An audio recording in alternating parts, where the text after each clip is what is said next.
Corona की दूसरी लहर में जो व्यापकता और जो तीव्रता है, उसने निश्चित रूप से आमजन के मन में भय, चिंता, डर, घबराहट, एक पैनिक जैसी सिचुएशन हो जाना कि अगर मैं बीमार हो गया तो मेरा क्या होगा? क्या मैं ठीक हो पाऊँगा या नहीं हो पाऊँगा?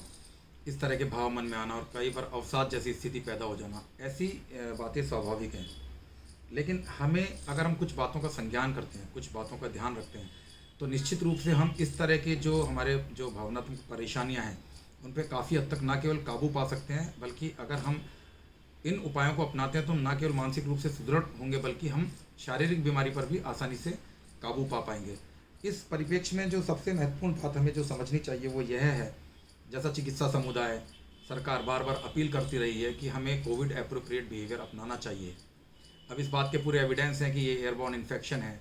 और कोविड एप्रोप्रिएट बिहेवियर की जब हम बात करते हैं तो जैसे मास्क लगाना, सोशल डिस्टेंसिंग रखना, ज़रूरत ना हो तो घर से बाहर नहीं निकलना, इन सब बातों का अगर हम ध्यान रखते हैं, विशेष रूप से जब हम मास्क लगाते हैं तो हमारे अंदर एक फीलिंग ऑफ प्रोटेक्शन कहीं ना कहीं आता है कि भाई मैंने मास्क लगा रखा है तो निश्चित रूप से मैं सेफ़ हूँ।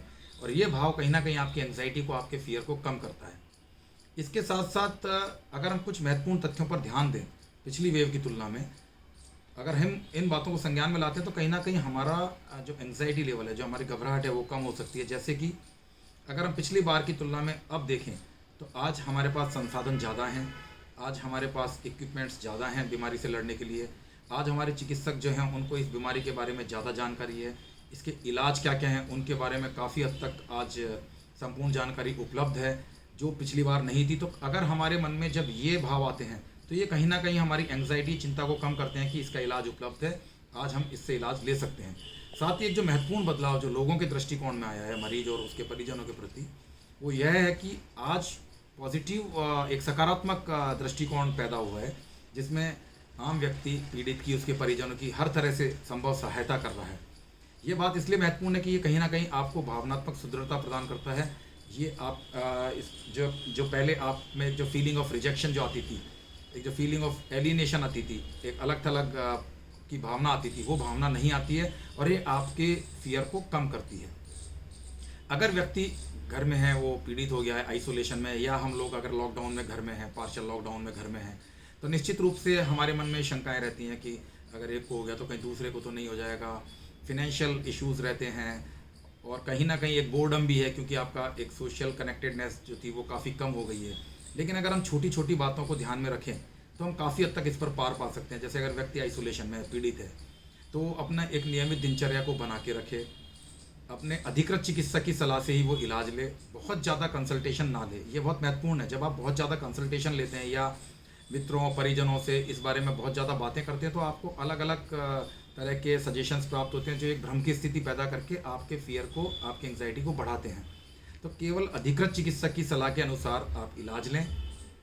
जब आप खाली बैठे हैं तो कुछ नवाचार कर सकते हैं जो आपने पहले नहीं किए हैं, जिसमें आपको खुशी मिलती है। कोई भी ऐसा आप काम कर सकते हैं। आपको अपना रूटीन बनाना पड़ेगा, खाली नहीं बैठें, क्योंकि जब आप खाली बैठते हैं तो आपके मन में अनावश्यक विचार ज़्यादा आते हैं। ब्रीदिंग, अगर आपका फिजिकल कंडीशन आपको परमिट करती है तो कुछ समय के लिए योगा, ब्रीदिंग एक्सरसाइजेस वगैरह आप करें। भरपूर नींद लें, पौष्टिक आहार लें, वो आपकी इम्यूनिटी बढ़ाता है। अपने रूटीन को सेट रखें और सकारात्मकता से भरी हुई लेखन सामग्री पढ़ें, जैसे कुछ ऐसे आर्टिकल्स या पुस्तक है जिसमें व्यक्ति इस तरह की सिचुएशन से निकल के किस तरह उसने इस जंग को जीता और वो आज स्वस्थ हुआ। जब आप इस तरह की बातें पढ़ते हैं तो कहीं ना कहीं आपके मन में एक जज्बा पैदा होता है और आप में इस बीमारी से लड़ने की ताकत पैदा होती है। मानसिक रूप से आप सुदृढ़ होते हैं। एक महत्वपूर्ण बात जिसका हमें बहुत ध्यान रखना चाहिए वो है संवाद बना के रखना। परिजनों के साथ, मित्रों के साथ आप किसी भी माध्यम से संवाद जरूर बना के रखें।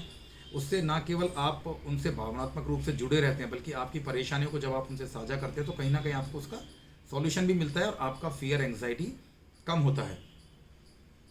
एक महत्वपूर्ण बात यह भी है कि आप अनाधिकृत वेबसाइट से या अनाधिकृत सोर्सेज से कई बार हम क्या है बहुत ज़्यादा इन्फॉर्मेशन जुटाने की कोशिश करते हैं। ऐसा ना करें। जितनी इन्फॉर्मेशन की आपको ज़रूरत है उतनी ही इन्फॉर्मेशन जुटाएं और अधिकृत जो गवर्नमेंट की साइट्स हैं उन्हीं से लें। अनावश्यक रूप से हम बहुत ज़्यादा नकारात्मक खबरों को ना देखें। हमको खबर की पॉजिटिव साइड पे ज़्यादा फोकस करना चाहिए। जब हम ये देखते हैं कि साहब 98 से 99% लोग जो हैं वो रिकवर होके जा रहे हैं, और जब हमारा फोकस उस बात पर ज़्यादा रहता है तो वो हमारे अंदर एक सकारात्मकता पैदा करता है कि इसमें तो रिकवरी रेट बहुत ज़्यादा है, जो कहीं ना कहीं आपको ना केवल मानसिक रूप से बल देती है बल्कि आपके एंग्जाइटी फियर को भी कम करती है। तो इन छोटी छोटी बातों का आप अगर ध्यान रखते हैं तो ऐसा कोई काम नहीं है जिसको हम जिस पे हम जीत ना पा पाएँ। क्योंकि देखिए, आप आज के समय में अगर मानसिक रूप से सुदृढ़ रहेंगे तो निश्चित रूप से आपकी शारीरिक रिकवरी भी उतनी ही तेज होगी। तो हम इन छोटी छोटी बातों का संज्ञान करें, और उसके बावजूद भी अगर हमें लगता है हम भावनात्मक रूप से ज़्यादा परेशान है तो परिजनों के साथ सलाह करके हम मनोचिकित्सकीय सलाह भी ले सकते हैं। लेकिन आप एक बात ध्यान में रखिएगा, आज इस बीमारी का काफ़ी हद तक इलाज संभव है, हमें काफ़ी हद तक जानकारी है, इसलिए पैनिकी होने की, घबराहट करने की कोई ज़रूरत नहीं है। थोड़ा सा आपका मानसिक सुदृढ़ता जो है वो आपको शारीरिक रिकवरी में बहुत ज़्यादा फ़ायदा देगा। और जैसे हमने पहले भी बहुत सारी आपदाओं और विपदाओं पर विजय पाई है, इस बार भी हम निश्चित रूप से इस आपदा पर विजय पाएंगे।